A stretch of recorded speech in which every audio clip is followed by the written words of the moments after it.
거기 누구 없소? 제발 이 섬에서 나를 나가게 해주시오.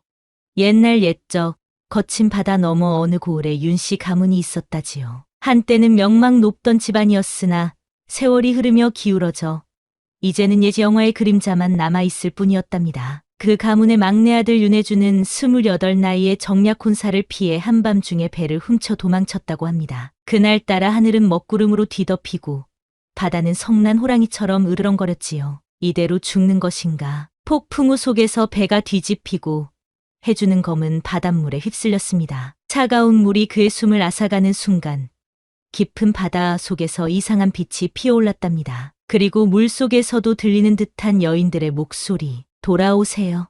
눈을 떴을 때 맑고 푸른 하늘이 보였습니다. 해준이 몸을 일으키려 했으나 모래바닥에 누운 몸이 천근만근 무거웠지요. 정신이 드시오? 목소리에 고개를 돌리니 10명도 넘는 여인들이 그를 둘러싸고 서 있었습니다. 저마다 다른 빛깔의 한복을 입은 여인들. 그들의 눈빛은 하나같이 낯설면서도 친숙했습니다. 분홍빛 한복의 젊은 여인이 한 걸음 다가와 손을 내밀며 속삭였지요. 20번째예요.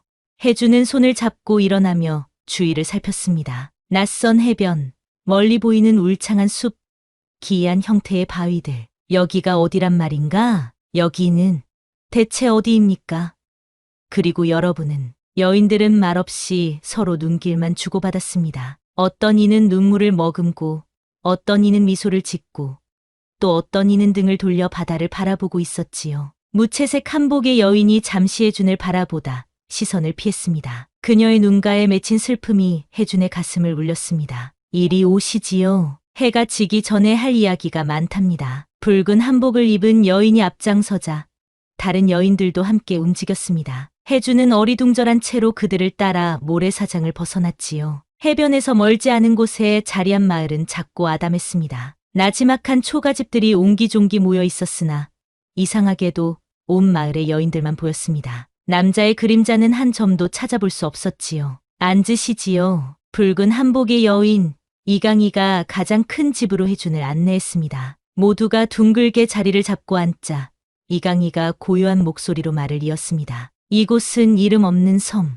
당신은 폭풍을 만나 표류하다 이 섬에 닿았소이다. 하지만 단 하룻밤만 머물 수 있지요. 해가 다시 떠오르기 전에 선택을 해야 한답니다. 선택이라니요? 우리 중 한 명을 선택하셔야 해요. 그리고 선택한 여인과 함께 이 섬을 떠나야 하지요. 분홍 한복의 여인, 한아름이 부드러운 목소리로 덧붙였습니다. 해주는 혼란스러운 눈빛으로 고개를 저었습니다. 저는 그저 고향으로 돌아가고 싶을 뿐인데 그건 불가능하오. 이강희의 목소리가 차갑게 울렸습니다. 이 섬에 발을 디딘 이상 규칙을 따라야 하지요. 선택하지 않으면 영원히 이 섬을 떠날 수 없답니다. 그럼 선택받지 못한 이들은 어찌 되는 것입니까? 해준의 물음에 무채색 한복의 여인 진소아가 처음으로 목소리를 냈습니다. 선택받지 못한 이들은 계속 이 섬에 남아 다음 남자가 올 때까지 기다리지요. 그녀의 목소리는 바람결처럼 가볍고 슬펐습니다. 이제 충분히 설명했소. 해가 지기 전까지 마을을 둘러보시오. 하지만 반드시 이곳으로 돌아와야 하지요. 한아름이 해준에게 다가와 수줍게 미소 지었습니다. 제가 마을을 안내해 드릴게요. 두 사람이 마을을 거닐 때 뒤에서 누군가 속삭이는 소리가 들렸습니다. 당신은 그날을 기억하지 못하시는군요. 해준이 돌아보았으나 누구의 목소리인지 알 수 없었습니다. 마을 광장에는 오래된 돌탑이 하늘을 향해 서 있었습니다. 돌탑 주위로는 알 수 없는 문양들이 새겨져 있었지요. 이 탑은 무엇인가요? 우리의 기도 탑이에요. 섬을 떠나기 위한 소망을 비는 곳이지요. 한아름이 말했습니다. 그녀는 잠시 머뭇거리다 조심스레 물었습니다. 당신이 오기를 오래 기다렸어요. 무슨 말씀이신지요? 20번째라고 했잖아요. 당신이 이 섬에 온 20번째 남자예요. 해준의 얼굴에 놀라움이 스쳤습니다. 그럼 이전에 19명은 모두 선택을 했어요. 그리고 섬을 떠났지요. 한아름의 목소리가 떨렸습니다. 하지만 당신은 달라요. 마을 끝에 다다르자 작은 숲이 보였습니다. 저기가 제단이에요. 이 섬의 비밀이 담긴 곳이지요. 해준이 숲으로 발걸음을 옮기자 한아름은 그를 따라오지 않았습니다. 저는 여기서 기다릴게요. 제단은 혼자 가는 게 좋아요. 숲은 어둡고 음산했습니다. 얼마를 걸었을까? 작은 돌 제단이 눈에 들어왔습니다. 제단 위에는 오래된 목판이 놓여 있었지요. 혜준이 목판을 집어들자 그의 심장이 요동쳤습니다. 목판에는 그의 성씨와 같은 이름이 새겨져 있었으니까요. 윤세준, 첫 번째. 그 아래로 다른 이름들이 줄줄이 이어져 있었습니다. 두 번째, 세 번째, 19번째까지, 그리고 20번째 자리는 비어 있었지요. 제단 뒤편에 작은 동굴을 발견한 혜주는 안으로 들어갔습니다. 동굴 벽에는 수많은 그림이 그려져 있었습니다. 섬의 역사를 담은 듯한 그림들. 마지막 그림은 바다로 몸을 던지는 여인들의 모습이었지요. 선택받지 못한 이들은 섬에 남는 게 아니라 혜준의 등골이 오싹해졌습니다. 이번엔 날 기억해줘요. 뒤에서 들려온 목소리에 혜준이 돌아섰습니다. 무채색 한복의 진소아가 그곳에 서 있었습니다. 그녀의 눈에는 반짝이는 눈물이 고여 있었지요. 기억한다니요? 당신은 이미 이 섬에 와본 적이 있어요. 오래전에. 혜준이 고개를 저었지만 갑자기 머릿속에 기억의 파편들이 스쳐 지나갔습니다. 이 섬의 모습, 여인들의 얼굴, 그리고 진소아와 함께했던 순간들. 저는 꿈에서 본 적이 있어요. 이 섬을, 당신을. 그래요.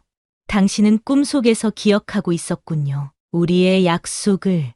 약속. 진소아의 목소리가 떨렸습니다. 19번째 방문에서 당신은 저를 선택했어요. 하지만 배가 폭풍을 만나 침몰했지요. 당신은 저를 구하려다 바다에 빠졌고 저는 섬으로 돌아오고 말았어요. 그럼 제가 죽었다는 말씀인가요? 아니에요. 당신은 다시 태어났어요. 그리고 운명이 당신을 다시 이 섬으로 이끌었지요. 해가 기울 무렵 혜준과 진소아는 마을로 돌아왔습니다. 큰 집 앞에는 모든 여인들이 모여 있었지요. 시간이 다가왔소이다. 이제 당신의 선택을 들을 때가 되었소. 이강희의 말이 채 끝나기도 전에 여인들 사이에서 다툼이 일어났습니다. 화려한 한복의 오연화가 다른 여인의 머리칼을 움켜쥐고 있었지요. 내가 규칙을 어겼구나. 그에게 무슨 말을 했지? 그만들 하시오. 선택의 시간에 이런 행동은 옳지 않소이다. 이강희가 외쳤지만 오연화는 품속에서 작은 병을 꺼내 들었습니다. 그녀의 눈빛에는 광기가 서려 있었지요. 이번엔 내가 선택받을 거야. 안 돼요. 독이에요. 진소아가 혜준을 감싸며 외쳤습니다. 순식간에 마을은 혼란에 빠졌습니다. 여인들은 서로를 의심하며 혜준에게 달려와 애원했지요. 저를 선택해 주세요. 그녀는 거짓말쟁이에요. 저를 믿으세요. 당신은 전에 저를 선택했었어요. 다시 한 번만. 어지러운 혼란 속에서 혜준의 시선이 멀리 떨어진 곳에 서 있는 한 여인에게 닿았습니다. 그녀는 혜준의 동생과 똑같이 생긴 얼굴을 하고 있었지요. 동생? 오빠. 그 순간 종소리가 울려 퍼졌습니다. 한아름이 종을 울린 것이었습니다. 청아한 종소리에 마을 전체가 순식간에 고요해졌지요. 종소리와 함께 혜준의 머릿속에 기억이 홍수처럼 밀려왔습니다. 19번의 방문, 19번의 선택, 19번의 후회. 그는 이제 모든 것을 기억해냈습니다. 처음 이 섬에 왔을 때 혜준은 이강희를 선택했습니다. 그리고 선택받지 못한 여인들은 모두 바다로 몸을 던졌지요. 그때부터 그의 영혼은 저주에 묶여 죽은 후에도 다시 태어나 이 섬을 찾게 되었답니다. 매번 다른 여인을 선택했지만 결과는 늘 같았지요. 이제 기억났습니다. 혜준의 목소리가 떨리며 울렸습니다. 진소아가 혜준의 손을 잡았습니다. 당신을 이 섬으로 다시 이끈 건 저예요. 제가 당신의 마지막 선택이었으니까요. 이강희가 앞으로 나섰습니다. 모든 걸 기억해내셨군요. 어떤 선택을 하시겠소이까? 혜준은 깊은 숨을 들이쉬고 주위를 둘러본 뒤 단호하게 말했습니다.